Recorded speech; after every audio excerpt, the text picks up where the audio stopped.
I grew up a 90s baby, 90s hip hop, and I remember once Jay-Z said in the song, Hove did that, so hopefully you don't have to go through that. So this is my Trail did that, so hopefully you don't have to go through that.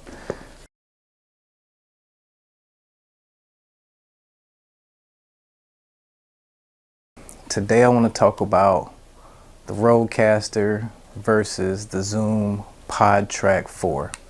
Now this is not a full review or spec breakdown. This is my personal experience and why, after owning a PodTrak for several years, I honestly feel like I made the wrong long-term choice.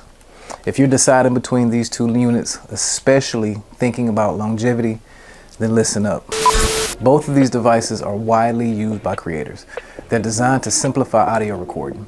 And the biggest reason that a lot of people go after this, obviously the price, right? It's affordable, it's portable, and when I first bought it, it seemed like a solid value. Now, let me be clear. The PodTrak does record great audio. That is not the issue at all. At a high level, these tools serve different needs. The RØDECaster is an all-in-one production console. It's meant to live on a desk, handling long sessions, and be a dependable part of a larger workflow. The podcast focuses on portability, right? It's battery operated, it's lightweight, easy to grab and go. Both can connect to phones or computers. But where they separate and where my opinion change is gonna be long-term reliability. So I've owned my PodTrak for about 3 years at this point. And for most of that time, it worked exactly how I needed it to. I had no major complaints. But recently, that changed. And that's what's making me rethink my decision. So a few months ago, I gained a contract to produce a podcast. And I've been primarily using the PodTrak. It was a no-brainer. But the last few tapings I've had, I've started experiencing write errors during the recording. And that is a serious issue. Like, I randomly lose seconds of audio at a time with no warning, no obvious indicator while I'm recording. I only discovered it when I'm listening back to the audio. That is a huge problem because when you're recording a podcast or a sermon or an interview, typically you don't get a second take. Now, to be fair, this could be a unit-specific issue. I'm not saying that every single PodTrak will do this, but when a recorder starts failing after only a few years of normal use, that raises a question about long-term dependability.